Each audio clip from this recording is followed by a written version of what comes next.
the human cost and failure of socialism. This seminar will be a really productive one, and besides getting a good feel of this thought, you will also get all these points. So I hope you take good notes, because I know you have to write up a report from the guide to get the actual points.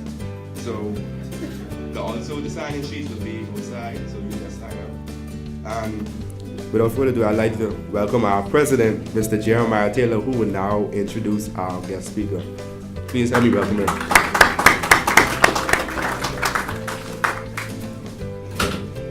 Good evening.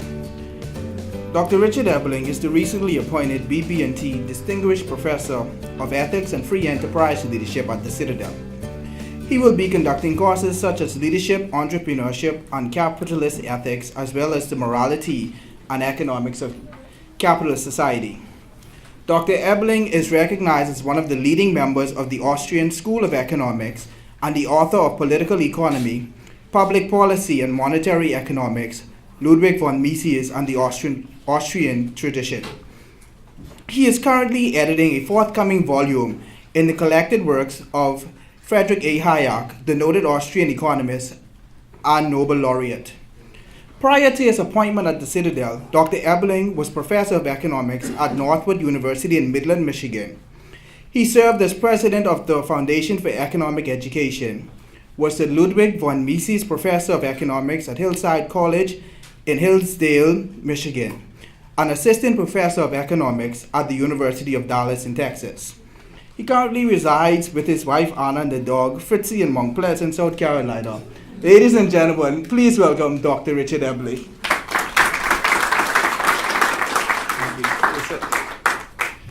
Well, good evening. It is a pleasure to be with you all today, and I want to say I'm required, I suppose, for myself to say it's a pleasure to be with you here, again, because the NASA Institute has very kindly invited me here on a relatively regular basis over the last few years, and during my visits, it has been my pleasure to have an opportunity to give a series of lectures on one topic or a theme or another here at the University of the Bahamas. And so it was a great pleasure when Rick Lowe, the director of the NASA Institute, approached me and asked if I would give a talk on the theme for tonight, Disaster and Red, the Human Cost and Failure of Socialism. The reason behind this topic is the fact that this past November 2017 marked the 100th anniversary of the Bolshevik or Communist Revolution in Russia. Certainly an event that had a momentous impact on the 20th century and still resonates into the 21st. Socialism is still a controversial subject. In spite of the tragic events and policies that I will be spending part of my time talking about this evening, there's constantly references, well, why can't we still try socialism? Couldn't socialism do it right finally?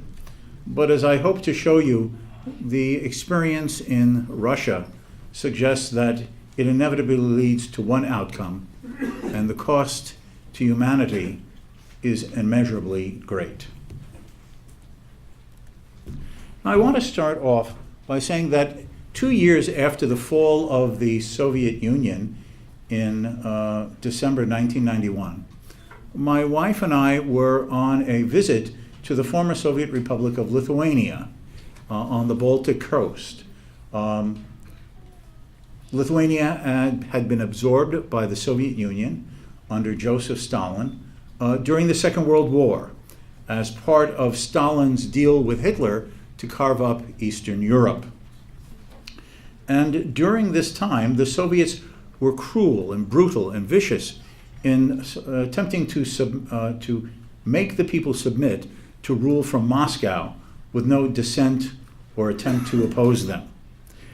Now, when we were there in that summer of 1993, my wife and I were given the opportunity to go and have a tour through the building that had been the former headquarters of the Soviet KGB in Lithuania, the secret police.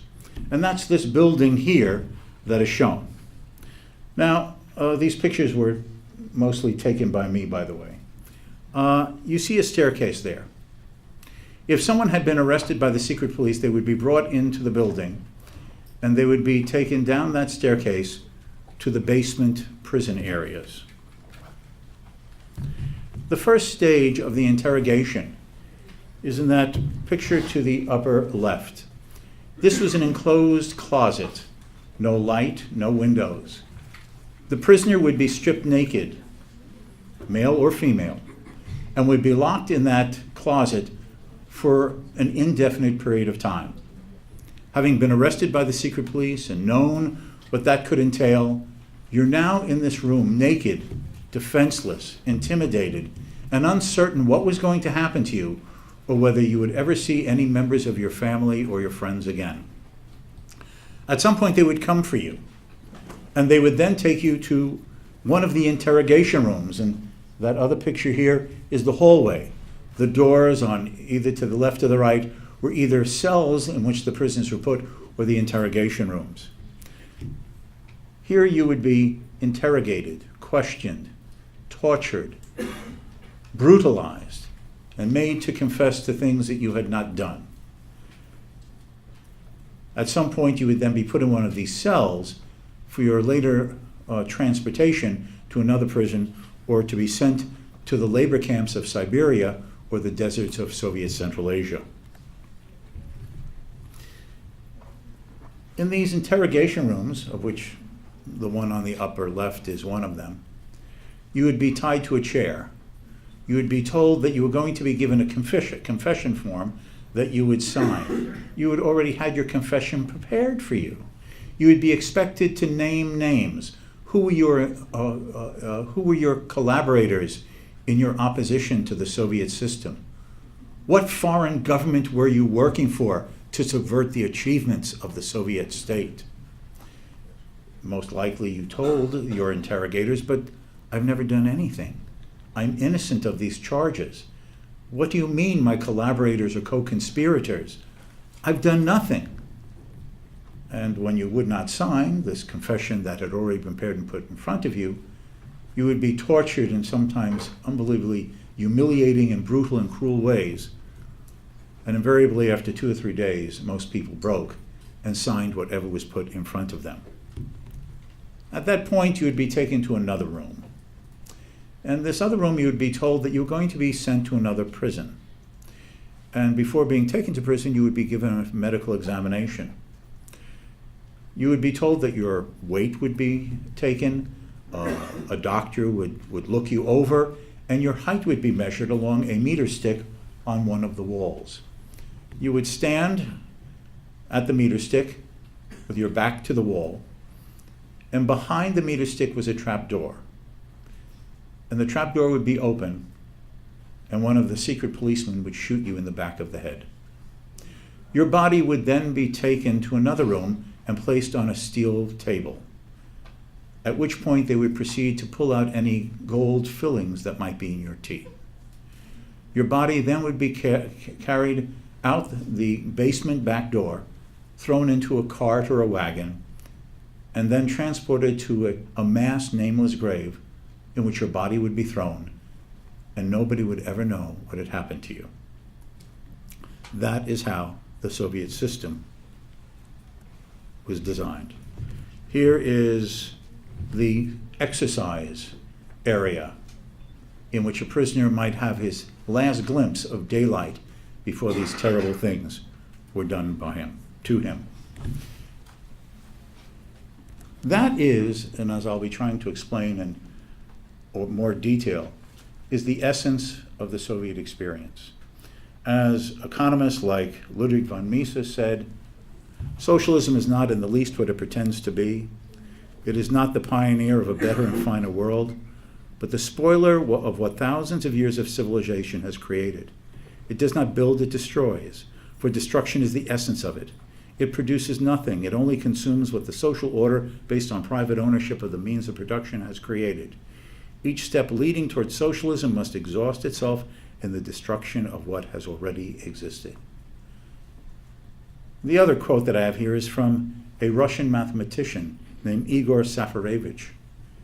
He actually was arrested and he spent 20 years in the slave labor camps of Siberia for his dissenting views. He wrote a book in the 1970s that was gotten out of the Soviet Union and first published in France, and then translated and published in English. He says at the conclusion of his book, "Most socialist doctrines and movements are literally saturated with the mood of death, catastrophe, and destruction. One could regard the death of mankind as the final result to which the development of socialism leads."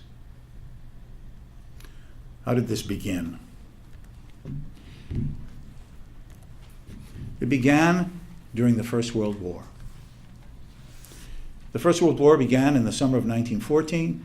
It ended with an armistice in November 1918. In the midst of that war, a revolution occurred in Russia, led by a communist, a Marxist leader named Vladimir Lenin. Russia had been a major early participant in the war, an initiator of the war with Germany. But Russia was a backward country, an undeveloped country.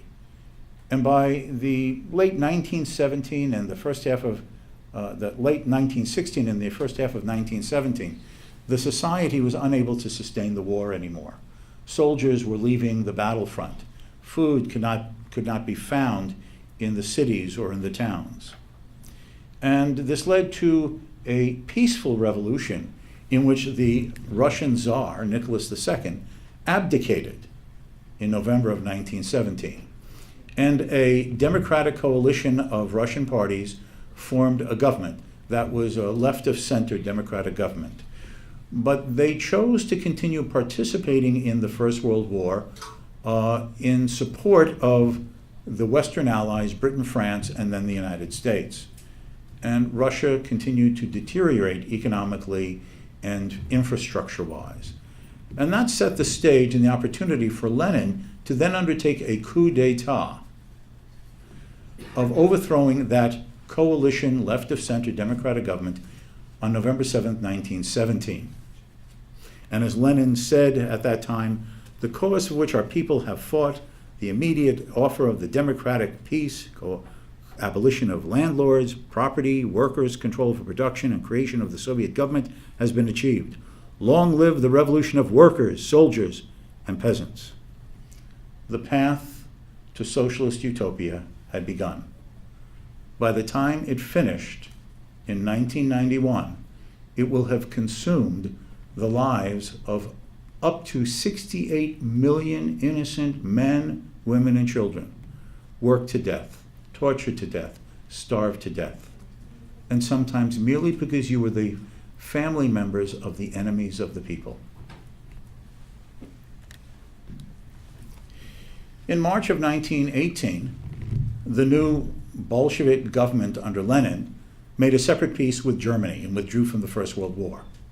It gave the Germans a large amount of territory of European Russia and made economic concessions of various sorts, but this was all meant for Lenin to be able to consolidate his power in Russia. Immediately, the judicial system was transformed. There were set up revolutionary trials and courts in which there was no longer the presumption of an innocence until proven guilty, no longer the right to have a defense attorney. A group of Soviet communist judges would decide your innocence or guilt merely based upon your class status. Were you capitalist or worker? Were you a property-owning farmer or a poor peasant? And on that basis, your fate would be decided. All opposition parties were abolished. There was an end of all religion and the Russian Orthodox Church. All churches were confiscated. Priests who would not serve as informing collaborators of the regime were arrested, tortured, and killed. In the first 2 years, over 20,000 Russian Orthodox priests were murdered. Education was nationalized in the sense that it wasn't a matter of just public schools. Government-run schools had a tradition in most Western countries in part of the 19th century, the idea of how can you have a democratic society if you don't have an informed and literate population to participate in democratic deliberation. But the goal of the communists was to take over the public school system and use it as an indoctrination vehicle to mold the minds of the upcoming generation. Or as the first communist minister of education said, our purpose is to take the children out of the homes of their families and to mold them like wax into the future citizens of the socialist society to come. Censorship was imposed. There was no longer freedom of speech, freedom of the press. There was only the government party line. And all property was confiscated. No private farms, no private industries, no private shops, no private businesses. The state now took over everything. And matching this was another institution that Lenin's government established, the secret police. This was meant to be a terror organization and intended that way precisely by Lenin to oppose and resist and crush all opposition or resistance to the new regime. The KGB came to have unrestricted, unrestrained, absolute power and authority to do anything to anyone that the party officials considered, however real or imaginary, and almost always imaginary, a threat from an enemy of the people. Those are photographs of their victims, those particularly during the Russian Civil War. There started to arise an opposition to Lenin's government in Russia.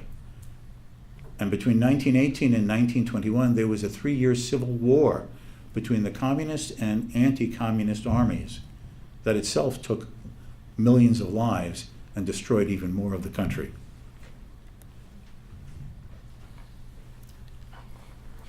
Lenin at this time, in the name of winning the civil war against the capitalist and anti-communist armies, introduced what he called war communism. This was meant to be a radical leap into communism immediately.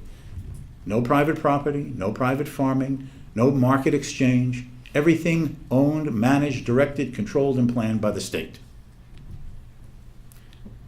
Everything that the farmers had was requisitioned. Grain, seeds. Nothing was left in private hands. And compulsory labor was imposed. If the state now owns everything, then everyone works for the state. And if the state is now owning everything, it has to direct what gets produced, where, how, and for what. And that requires people to be assigned to do the working that the state requires and demands. So everyone now was commanded to work, and obviously by implication where to live, by the state planning directors.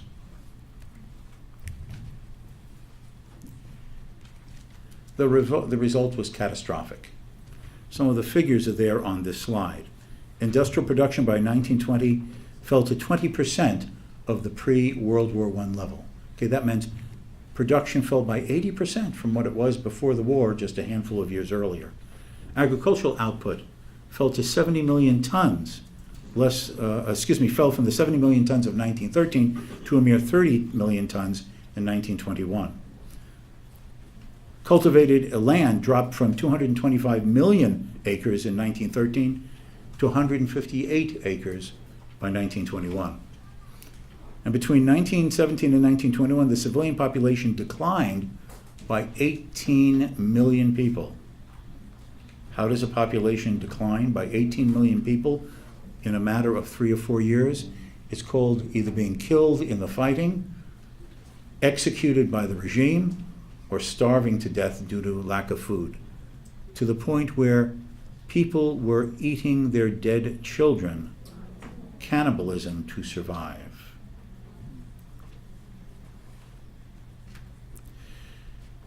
Now, this put the country to the edge of revolt. Peasants were undertaking revolts in the countryside. Workers were restive in the cities due to lack of food and this imposed command system. And finally, sailors at a naval base in the Gulf of Finland, just off the shore from St. Petersburg, revolted and called for the end of the regime. And the regime then had to crush that sailors' rebellion brutally.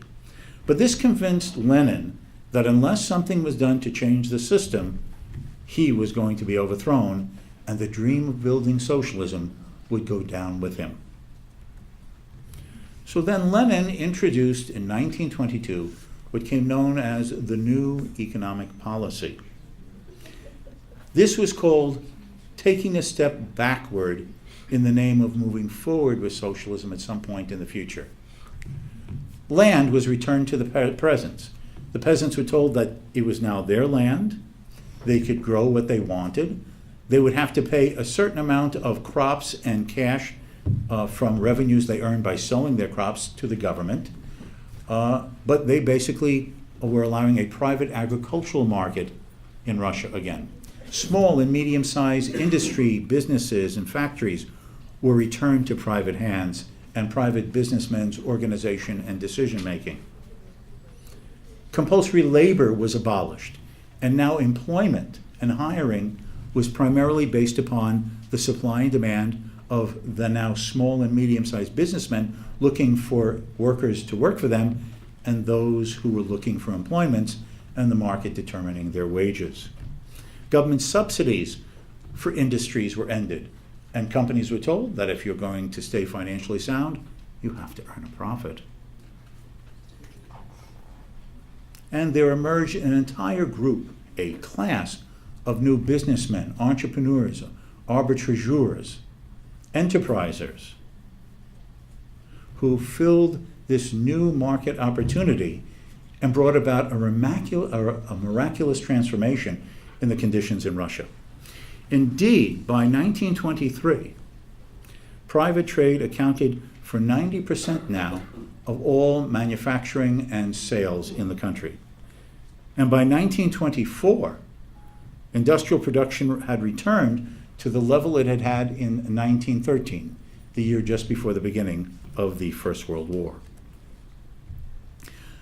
Now, this was done as an expediency by Lenin to save his regime, and it created a great deal of antagonism, fear, distrust, and anger by the bulk of the ideologically driven members of the Communist Party.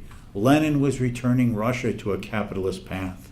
Lenin was allowing capitalist influences to influence the culture and the structure of the society. Now, of course, not everything in the economy had been returned to private hands. The regime held on to what was called the commanding heights: banking, international trade, various commodity manufacturing, and mining, such as gold and minerals. But the fact is that the bulk of the economy was in private hands. Now, these businessmen, these entrepreneurs, these enterprises who rose up once they had stepped back from that full war communism became known as NEPmen, N-E-P-N-M-A-N. Well, that was called the New Economic Policy, NEP, so they were the NEPmen. Their children were not allowed to go to school. They were treated with contempt. They were often abused in the streets by Communist Party members. And the party was basically concerned that if this continued in this way, socialism would be stifled not by the enemies in a civil war, but by the creeping forces of the market creating more prosperity and opportunity than anything that the socialists had been promising. Now, Lenin had died in 1924, and there occurred a power struggle at the top of the Russian Communist Party, the Soviet Communist Party. And that power struggle went on within the little circles of the party leadership between 1924 and 1928. It's a story in itself about the intrigues and the manipulations and the backstabbing among the higher echelons of the Communist Party. The upshot in the nutshell is one person came out on top, forming coalitions with these party leaders and those party leaders and crushing one group and opposing another, and leaving himself basically the last man standing with growing absolute power. And that man was Joseph Stalin. So now secure as the virtual unchallenged leader of the Soviet communist system, Stalin now decided to reverse what Lenin had created, this new economic policy. Beginning in 1929, Stalin introduced what became the model for the rest of the history of the Soviet Union, the 5-year economic plan. A central planning agency, Gosplan, was set up in Moscow. It was going to direct all the resources of the society, determined, again, what got produced, where it was produced, how it was produced, for what purposes it was produced, and where workers would be assigned to do the producing. This meant the renationalization of all those businesses, industries, shops, retail stores that had been put in private hands by Lenin in 1921. Everything was now taken back into the hands of the state. But crucial for this, and this central plan of the industrialization of Russia, required the availability of food to feed the workers in the industrial cities so they can be building these new Soviet cities of industrial manufacturing. And Stalin therefore ordered the end to all private farming in the Soviet Union, the collectivization of the land, a process that went on between 1929 and 1933. The upshot of it is that the peasants did not want to give up the land. This was land that they had lived on for generations, passed on from father to son, father to son. They viewed it as their birthright, their means of a livelihood, their sense of self-identity as peasants. So faced with that resistance and obstinate refusal to give up their private farms and have them organized into government-owned and managed collective farms where they then would be merely state employees doing what the government told them, they resisted. They refused. They would basically attack, even kill, agents of the Soviet government who came to seize their farms. So Stalin decided to break the back of the peasants' resistance. He sent in units of the army and militarized units of the secret police. And the tool that Stalin decided to do was to starve them into submission. They would go from private farm to private farm, and they would confiscate horses, cattle, pigs. They would collect all the grain and the seeds for next year's planting and take them away. They then set up a cordon around these rural areas of Central and Southern Russia and the Ukraine, and prevent anyone from leaving or anyone to come in bringing food or assistance from the cities to help relatives still in the countryside. He imposed a forced famine on these people to break their will to resist.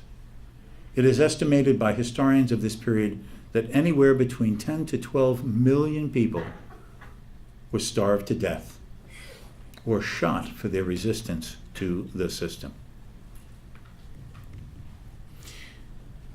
Now the land was collectivized, and all of the remaining farmers were either put into these collective farms managed by the state, or they were sent as exiles to work in slave labor camps in the frozen areas of Siberia or the deserts of Soviet Central Asia. This so disrupted the agricultural basis of the society that when Stalin died in 1953, Soviet collective agriculture had not recovered and returned even to the level of production of 1913 before the First World War. And indeed, by the time the Soviet Union ended, the country had been dependent for decades on imports of Western grain to feed the population.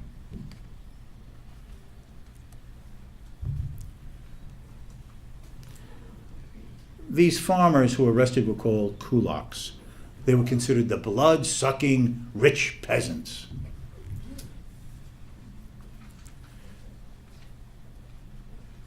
In being sent to Siberia or Central Asia, they would be crammed into cattle cars on railways, so tightly packed that they could not lie down or sit.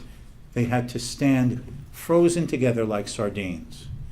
The trains were filled, so long and filled with so many people that it needed two locomotives, one to pull and one to push. By the time they reached their destinations, from European Russia to the far east of Siberia, days, usually weeks, had gone by for the journey to be completed.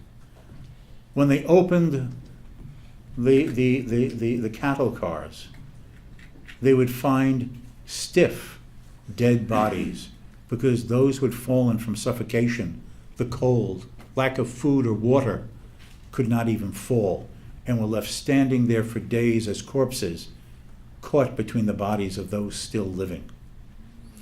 When they got off the cattle cars, they then had to walk sometimes miles to located areas designated to be new mines or industrial cities, and they were told to just build in the wilderness with your hands or anything you can make from the resources and the raw materials around you. And if not, they starved as well.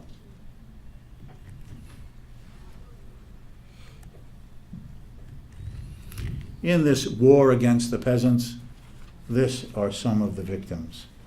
The children, emaciated, starving to death, dying from lack of food and nutrition. Little kids with bloated bellies from lack of food and the diseases that start to work on the body.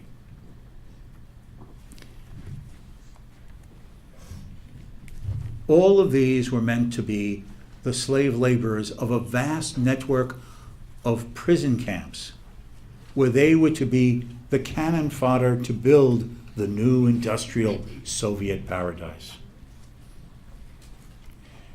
A famous Russian novelist named Alexander Solzhenitsyn, who himself was a prisoner in these labor camps in Siberia for many years after the Second World War, when he finally was released clandestinely and secretly, attempted from talking to other prisoners or those who had been allowed out of the prisons at some point to write a history of the system. He called it the Gulag archipelago. Gulag is merely the Russian acronym for the name of the slave labor camp administration system. But it was called Gulag archipelago because if you look at this map of the Soviet Union, it's dotted with islands, an archipelago of slave labor camps. Millions of men, women, and children were sent to work in silver mines, gold mines, to dig up uranium, to build railroads, canals, in the middle of nowhere, all part of a central plan dictated from Moscow, but often would be built and left unused. There was a canal built from near Moscow to the Arctic Circle, in which is estimated 2 million prisoners died building it. And after it was completed, it was hailed as a great victory of socialist industry. And it was found that the canal had been badly built and it was just abandoned and never used. Built for nothing at the cost of 2 million prisoners' lives. It's estimated that at the height of this system, the slave labor of the Soviet Union was generating approximately 30% of the output of the Soviet economy. Well, then the Second World War came. Now, the war we normally hear was, well, Germany invaded Poland, and the British and the French declared war on Hitler, and that began the Second World War, which is, of course, true. But what enabled Hitler to invade Poland and feel safe in doing so? Well, in August of 1939, he had signed a non-aggression pact with Stalin. So the Nazis went into a collaboration with the communists, Hitler and Stalin. And as part of the non-aggression pact was a secret protocol in which they agreed to divide up Eastern Europe between the two of them. It began with the invasion of Poland. The Germans on September 1, 1939, and then the Soviets from the other side on September 17, 1939. And the picture here on the bottom is our Soviet and German Nazi officers at the demarcation line going over the map. So this is your part of Poland, this is our part of Poland.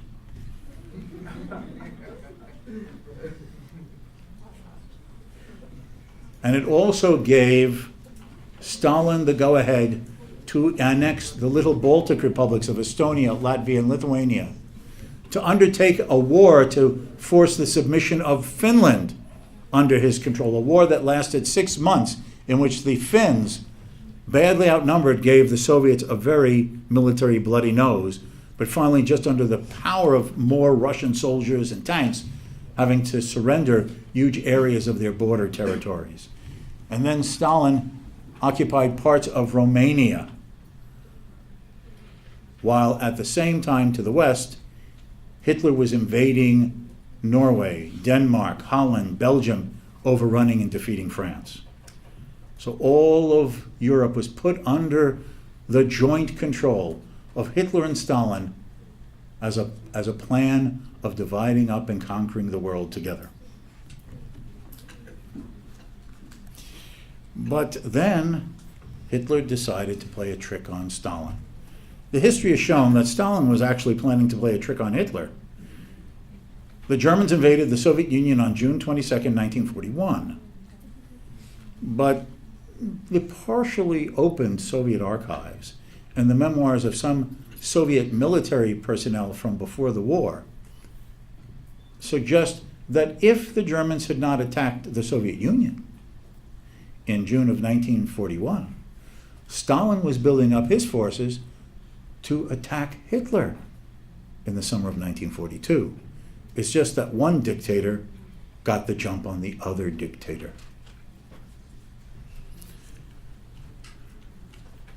30 million Soviet men, women, and children lost their lives in that war. Of course, why? Well, many were military deaths, right? The Soviet army fighting the German army. But of the 30 million, at least 10 million were innocent men, women, and children. And why? Well, if Stalin and the communists were interested in killing class enemies, what were the Germans interested in killing?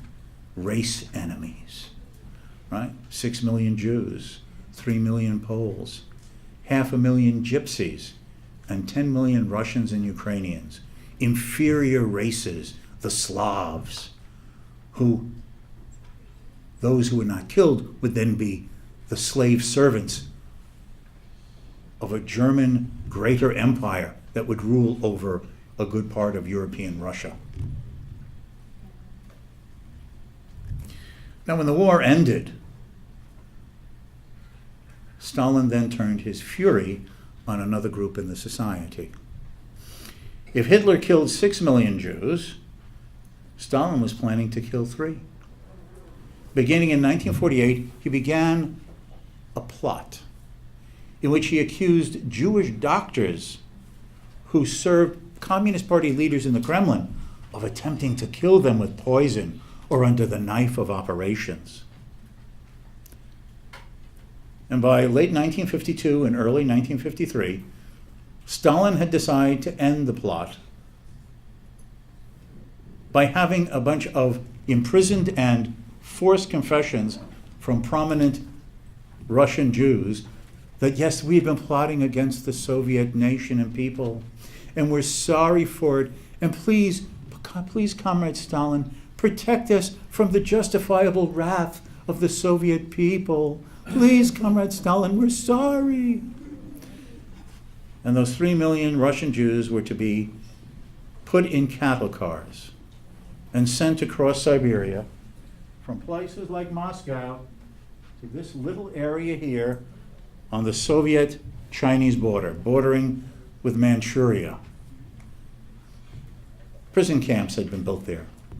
Labor camps had been built there. And that was to be the new Jewish Russian homeland from which no Russian Jew clearly would ever return.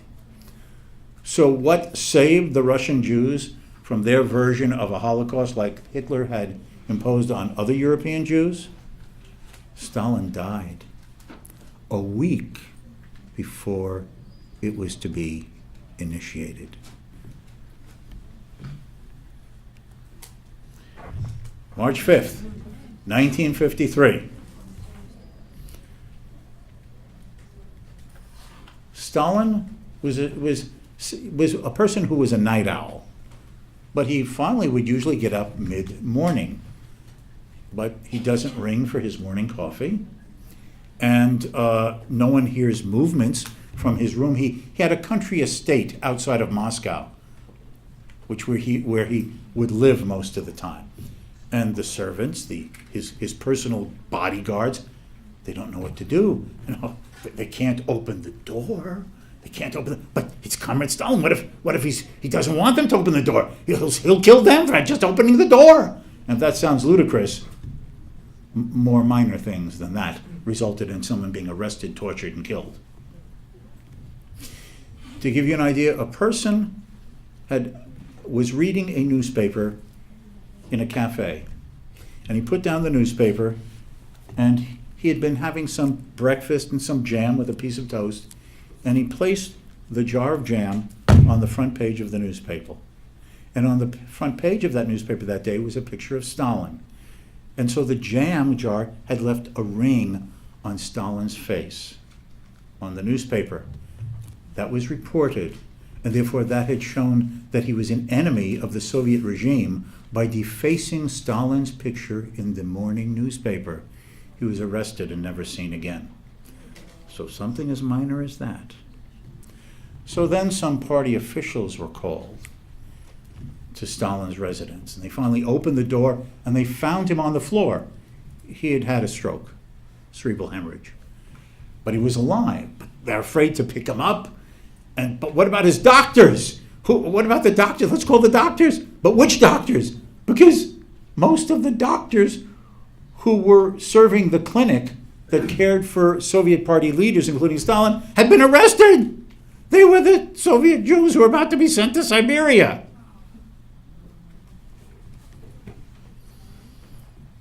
So they arrested him on a Sofia finally. They picked him up. And several hours later, he just died. And that saved the destruction of 3 million Soviet Jews from the same fate as Hitler gave to the others in Europe. But the regime did not end there. There were a whole series of other party leaders for the rest of the history of the Soviet Union. Nikita Khrushchev, who gained power after Stalin and remained in power until 1964, after the Cuban Missile Crisis with the United States. He was superseded in a coup d'etat within the party by Leonid Brezhnev. He ruled until the late 1970s. He was replaced by Yuri Andropov. What was Yuri Andropov's claim to fame? He had been head of the KGB, and he had introduced something, a new method of treating enemies of the state. You see, the Marxists claimed that history was on their side, right? Society progresses from feudalism to capitalism to socialism to final blissful post-scarcity utopian communism. It's the laws of history. It's beyond man's control. History is pushing the world into the hands of socialism. Clearly, anyone who challenges the Soviet regime and therefore is opposing history, it's like opposing gravity, must be nuts. So what they would do is they started putting even people who made minor criticisms of the system, such as one individual who was a miner in Ukraine who had complained that the safety methods in the mine were not being followed and there were cave-ins causing people's deaths. Oh, he's criticizing the system. He was sent to a mental institution in which he spent there 5 years filled with mind-numbing and pain-causing drugs to bring him back to his proper socialist senses. That was the achievement of the new technique of resisting opponents introduced by Yuri Andropov. And he was followed by Konstantin Chernenko, who then was followed by Mikhail Gorbachev, who historically ended up being the last party leader of the Communist Party of the Soviet Union. But during this time, the Soviets continued oppressing, crushing dissent, and crushing any attempt to oppose their empire in Eastern Europe. While Khrushchev was in power and Yuri Andropov was the Soviet ambassador to Hungary, they put down the Hungarian Revolution and trying to overthrow Soviet imperial control of their country. 100,000 Hungarians died, many had to flee to the west. In 1968, there was a mild socialist attempt for reform under a Communist Party leader named Dubček. That was seen as a threat to the system. Brezhnev ordered the invasion of Czechoslovakia, the crushing of the opposition, and the imposition of a brutal regime. And then in 1979, a communist government had come to power in Afghanistan and then was facing resistance by Afghan tribesmen who, being Muslims, opposed, an atheist Marxist regime. And they called for the assistance of the Soviet Union. And the Soviet Union invaded Afghanistan and fought an over 10-year war, losing 15,000 soldiers and over 35,000 wounded. It also cost the lives of about 1 million Afghanis. Now, the Soviet government did not want to admit the loss of so many lives in combat. So parents and family were never told that their sons had been killed fighting in Afghanistan, and they too were buried in nameless graves almost always. And what about the quality of life in the Soviet Union? Well, here are some indications of it. Life expectancy decreased. In the rest of the Western world, modern medicine, hygiene, qualities and standards of living, people started living a lot longer, men and women. But in the Soviet Union, life expectancy for both men and women decreased. More and more of the wealth of the society was spent on the military. Soviet Union, the superpower, facing toe-to-toe with the Soviet Union in the Cold War. There was shortages of food, everyday consumer goods, empty shelves, and growing corruption and bribery at every level and form of the society. In Soviet society, you had two types of friends.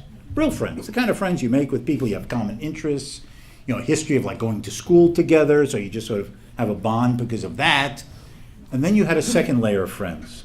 I use friends in this second case with quote marks, because they were people who you might not have had as friends or people that you were involved with, but you needed them.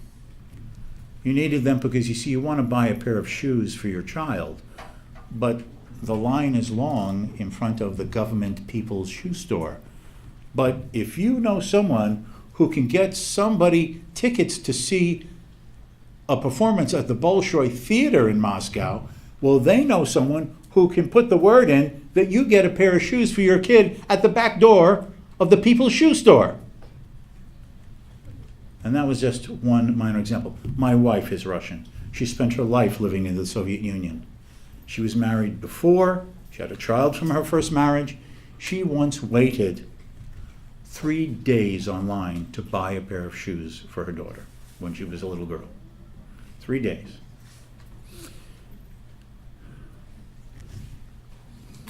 People would fight over goods. Lines for food, for alcohol. And that was the capital, supposedly the city most supplied because of the party officials there. What about the medical conditions? Well, this was modern Soviet medicine. Okay, this was modern Soviet medicine. Now, let me give some examples of this quickly. Now, increasingly in the West, men and women have had choices as to whether they will have children or how many. It's called birth control methods. In the Soviet Union, they didn't exist. It was not part of the central plan. The only form of birth control was either abstention or condoms. And since I'm being taped here, I won't be too graphic, but let me just say, men chose not to wear the condoms. I leave that to your imagination as to why.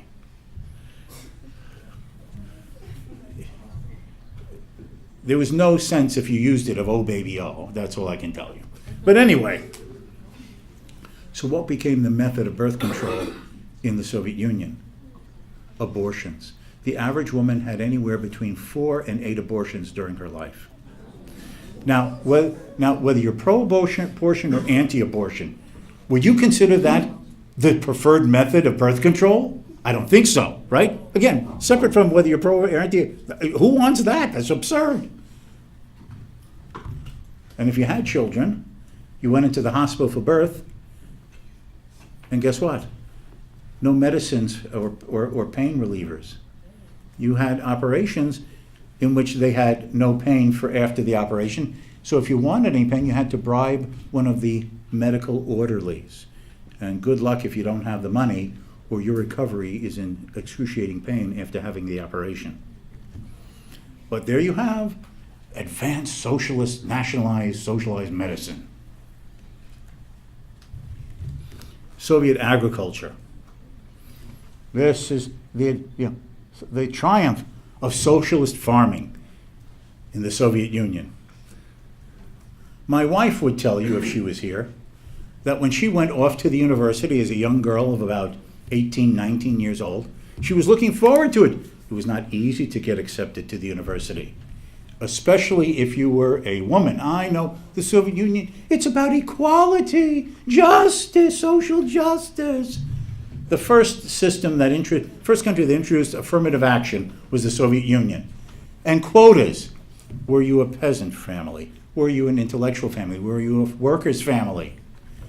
What was your nationality? That was stamped by way in your passport, right? Were you Ukrainian? Were you Kazakh? Were you Lithuanian? Were you Russian? Were you Georgian? Were you Armenian? Were you all the way through? That was in your internal passport, right? This is the one with you, not like to travel. This is like your document that you always had to have with you. And that determined the quota of how many people got accepted into the university. And women had their quota too. So now she's excited to go start at the university. 2 weeks into the university, she was told that she and the other freshman students would all be going for a month to a collective farm outside Moscow. To do what? To pick the harvest, the potatoes. Why? Because the farmers on the collective farm had no incentive to do it. They're all drunk. And you slept in fields in sleeping bags with no hot food, no sanitary conditions. And if you have a call of nature, it's called behind a tree. That was done for a month every autumn at harvest time for her first 3 years at the university, as did all other university students. The miracles of Soviet farming.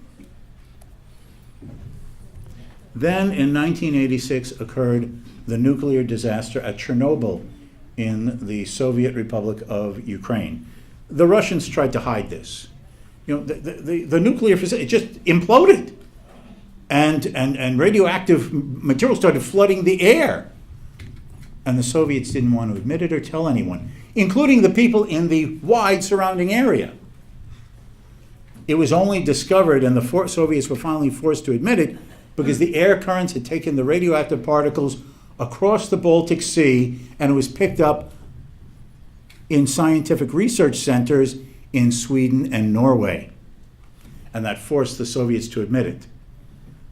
But because they had taken so long to both publicly admit it to the world and therefore the people in the country, that we see some of the effects here of radioactive mutations on children. Now, we often, hear these, like cartoon things like animals with 2 heads. Okay? Children deformed.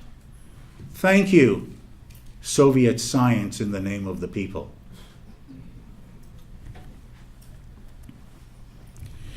Finally, this empire started to collapse. At the end of the Second World War, along with the United States and Britain invading Europe through France, the Soviets had pushed back the Germans, who had gotten as far as Moscow and Stalingrad. And they got to the center of Europe, reaching Vienna and Berlin. and they proceeded to now impose Soviet governments, communist governments, on all of those Eastern European countries where the Red Army, Stalin's army, had conquered. Poland, Czechoslovakia, Hungary, Romania, Bulgaria, Albania, the reoccupation of the Baltic republics of Estonia, Latvia, and Lithuania. That was the Soviet Empire in Eastern Europe, the countries behind the Iron Curtain, the captive nations, as they were said, in Eastern Europe. And in 1988, 1999, they started insisting upon being free. And fortunately for them, Mikhail Gorbachev, there with Ronald Reagan, who was that head of the Communist Party of the Soviet Union, was unwilling to use force, to keep that Eastern European empire intact. And so slowly but surely, they started breaking away and overthrowing their communist regimes. The lower picture on the right here, that of course are people climbing on top of the Berlin Wall that had divided East and West Berlin from August of 1961 to November of 1989. But the Soviets, Gorbachev's communist government, they were not willing to threaten the territorial integrity of the Soviet Union itself.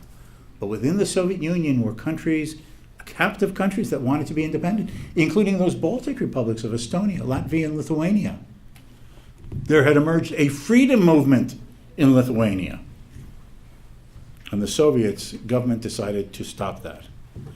In January of 1991, the authorities in Moscow attempted to crush the Lithuanian freedom movement, and in one night they seized government buildings, communications facilities, and ended up killing 13 people, 3 run over by tank treads. That's a picture, upper picture of someone crushed by a tank. They also seized the television tower. I was there. That's me right after the Soviets had seized the television tower. Behind me is a Soviet tank with the Soviet, one of the Soviet military personnel's head popping out of the top. Now in that case, the head of what was a newly elected democratic government, even though it was still Soviet Lithuania, named Vytautas Landsbergis, went on a clandestine radio station that the Soviets had not seized and called upon the people of Lithuania to come to the aid of their freedom movement. Lithuania is a small country, only 3.5 million people. The next morning, 1 million people had come from the other parts of the country to the capital of Vilnius and surrounded the parliament building. And the Soviets were not willing to shoot into a crowd that large of unarmed men, women, and children, and therefore they failed in their attempt to crush the Lithuanians' desire for national independence. This came to a head in August of 1991, when the hardliners attempted to crush Gorbachev's government and roll back all the reforms and weakness in the system. And for 3 days, the country stood in the balance. But the leader of the Russian Republic in the Soviet Union, a man named Boris Yeltsin, stood on a tank at the Russian Parliament building in the center of Moscow and called upon the Russian people to resist this coup d'etat of the communist hardliners and defend their attempt to have democracy in Russia itself. And thousands of people, your age, by the way, mostly, took Yeltsin's call to heart, and about 10,000 people came and surrounded the parliament building and faced down Soviet tanks, KGB armed units. And the coup failed. These are some pictures of my wife and myself. We were not married at that time. The top one is at the Russian Parliament building in the background. And the other one is in front of the headquarters of the KGB in Lubyanka Square in the center of Moscow, after a statue had been torn down of the founder of the secret police, a close friend and collaborator of Lenin's named Felix Dzerzhinsky. When the coup failed, the day after the coup failed, there was a huge celebration at that parliament building. And a vast square behind the building, a mass of people had come, tens of thousands of people. And they listened to Boris Yeltsin and other advocates of democracy in Russia speak, that the coup had failed, Russia had a chance to be free, and then we all looked up. And at the top of the Parliament building, the Soviet flag, the red flag with the hammer and sickle, was brought down.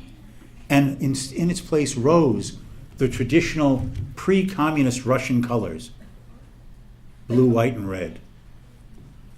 And suddenly from this ocean of people came a chant, Svoboda, Svoboda, Svoboda. Freedom, freedom, freedom. And with that, 75 years of communism came to an end in the Soviet Union. Now, Russia has not turned out to be the free democratic society that many of us hoped for. But it brought down the most brutal and cruel and evil totalitarian system of the 20th century. And the proof and the demonstration that when you attempt to make society by force and command from the top, with the presumption, the hubris, and the arrogance that a group of Communist Party leaders and government central planners can manage the society, you find that all that it leads to is poverty, despair, want, and destruction, and inhumanity towards people in mass numbers. It's not a pleasant story, but sometimes an unpleasant story has to be told to understand what it was and why we should never want such a thing again. Thank you very much.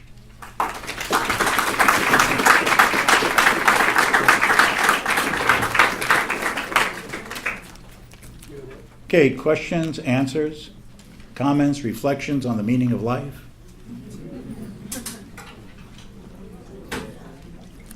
Yes.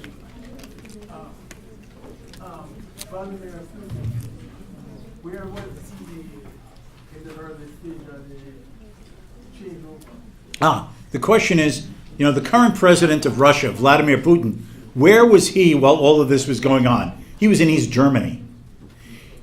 He was a member of the KGB, and part of the branch of the KGB that was stationed in communist East Germany to work with the communist government there and to see that Soviet power was not threatened.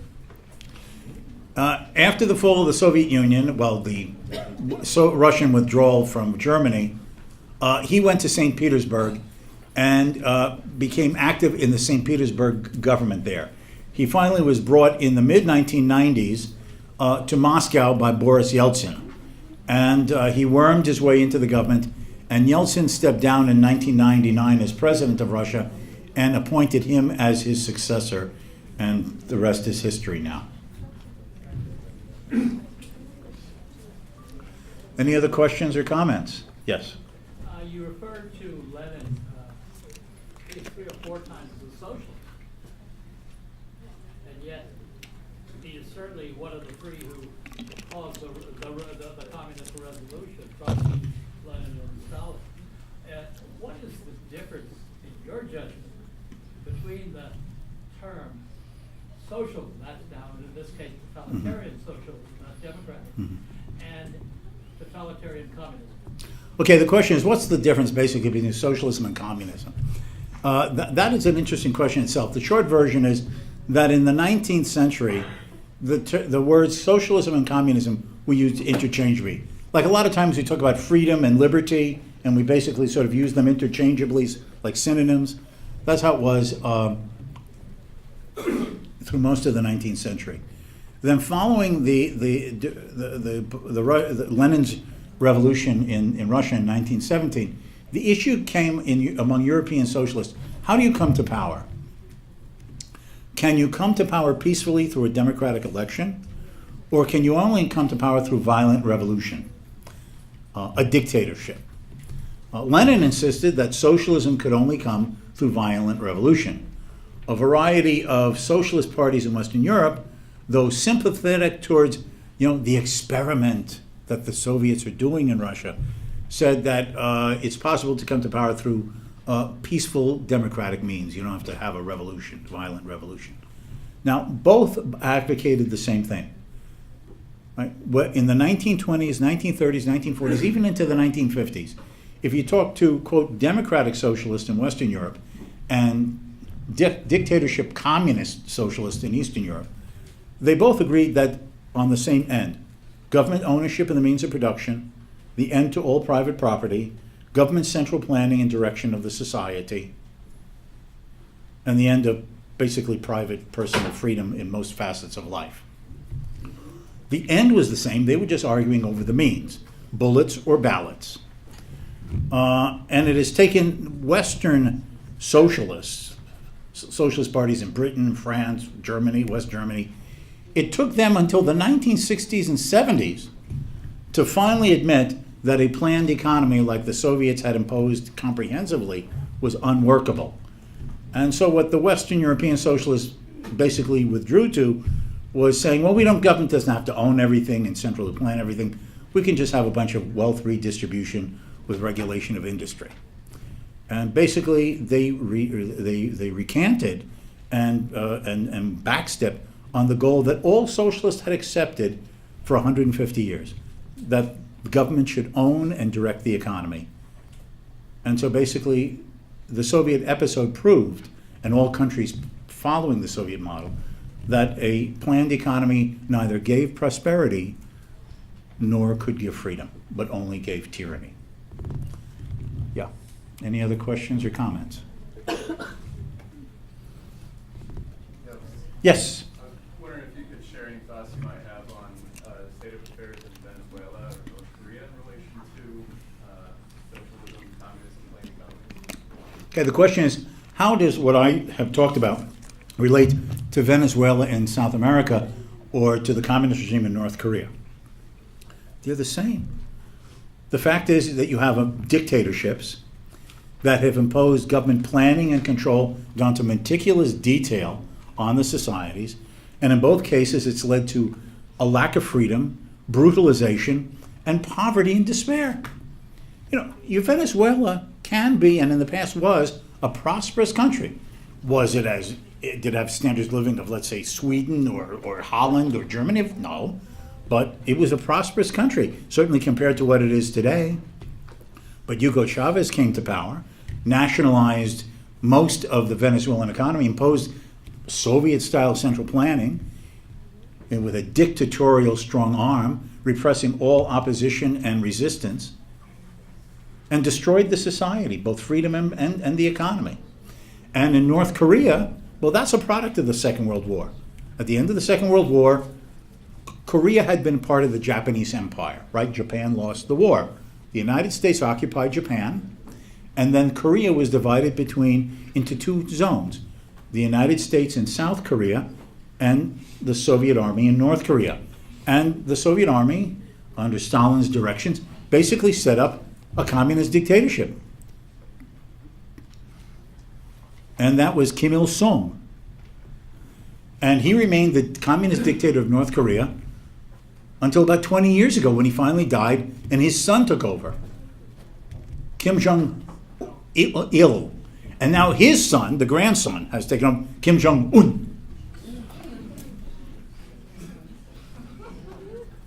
And what has followed from this? Brutalization, government control, all lack of freedom. No, he's not single. He's married. He married a North Korean movie actress. That's a state secret. We don't know if he has children. That's a state secret. The government only lets you know what you need to know. Fortunately, not everybody has been forced in North Korea yet to have the Kim Jong-un haircut, if you know what I'm talking about. So they're just indicative of, carbon copies of the Soviet model that both of them followed. Question again. Yes? It is said that Kim Jong-un had increased the standard of living beyond where his grandfather had left off with that.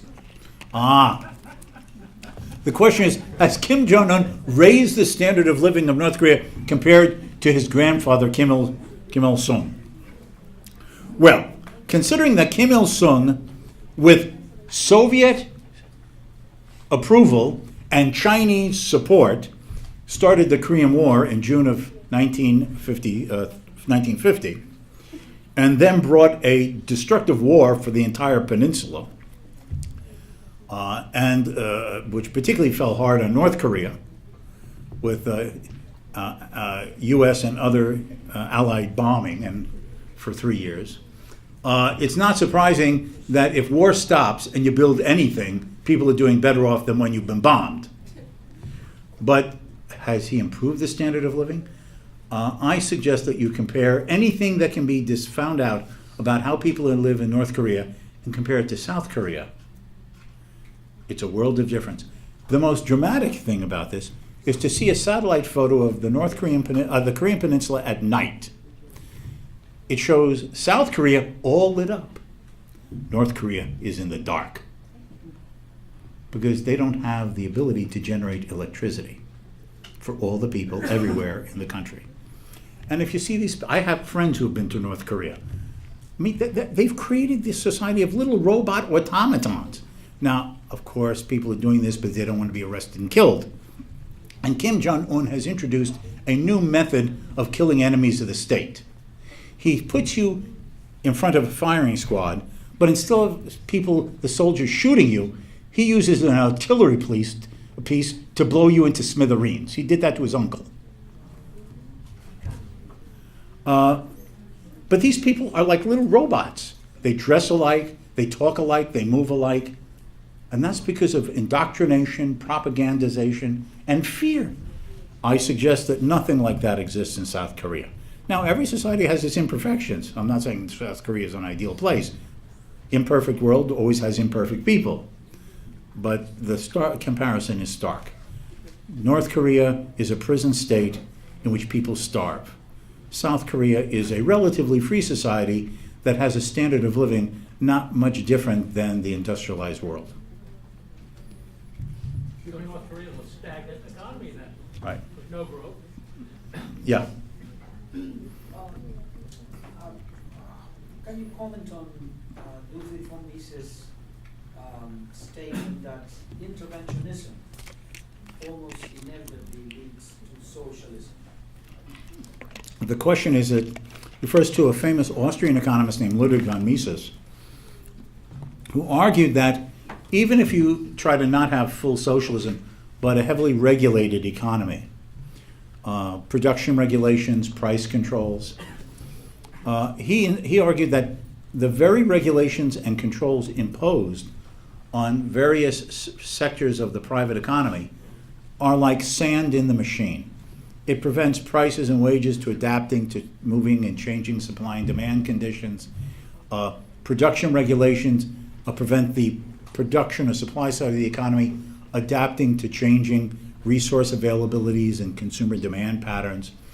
And the very distortions, imbalances, rigidities that the government regulations and controls impose force the government to make a choice, to admit that the controls and regulations don't work and to withdraw the government's hand and allow the market to function, or then you decide that you have to introduce more regulations and controls to compensate for the distortions and imbalances the earlier regulations and controls caused. But then you just follow the same process that if you won't reverse it, then it leads you step by step to a situation where you have piecemeal regulations, controls, regulations, controls, regulation, controls, where if you follow it to its logical end, the entire economy has ended up in government regulated and controlled hands, even though you may not have meant it or intended it when you started the process. Yes? Yes, on your slide where you mentioned killing the priests, you had Thomas Jefferson's separation of church and state. Right. I was wondering why you put that up there. Because they claimed that there was a separation of church and state. Okay, let me explain. Before the revolution, you had a monarchy, an absolute monarchy in Russia. And the last czar was Nicholas II. And the church, the head of the church was the czar. It wasn't a case like, well, there's the prime minister of Italy, but then there's the Pope. He runs the Catholic Church. In Russia, from the time Christianity was accepted over 1,000 years ago, the head of state in Russia was the head of the church, the Russian Orthodox Church. So there was no separation. The church and the state were one. And that was meant as a means of preventing dissent. How can you criticize the emperor, the czar, when he's also the head of God's church, and God therefore has ordained him to lead the society. Therefore, to challenge or criticize the Tsar is to question the authority of God. So the communists said, well, that had to be ended, the separation of church and state. But their notion of the separation of church and state was to abolish religion. Now, at first they didn't want to do that, because too many people were religious in Russia. So they let some churches continue to work, but they told the priests, and they have confessionals like in the Catholic Church. You will inform for us. You hear a confession, and then you report to the secret police on what your parishioners said. So it was very difficult to keep secrets, and some people ended up imprisoned, tortured, or killed because of that. Some priests would not do this. They felt it conflicted with their religious faith, their obligation of confidentiality with their parishioners. So at the end of the day, 20,000 of them were killed during Lenin's early years in the regime. Okay, thank you.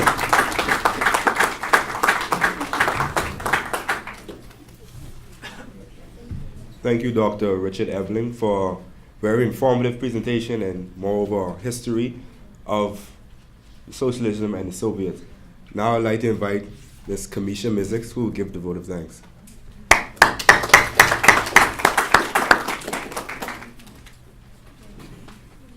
Good evening. I would like to take this moment to thank Dr. Ebeling for taking time out of his schedule to come and talk with us this evening. I would also like to thank the NASA Institute and the sponsors Compass Point, Go Ahead Biscuits in Arizona for making this seminar possible. We would like to thank the University of the Bahamas along with the visiting students from the Bahamas Institute of Business and Technology and the lecturer, Mr. Robinson. I would like to take this moment to remind you of the upcoming seminars. We have on February 15th, Peter Klein talking on big business, friend and foe. March 13th, Brandon Turner talking on two kinds of liberalism. And on April 5th, Benjamin Powell talking on out of poverty. Once again, I thank you all for coming. There are refreshments in the back as well.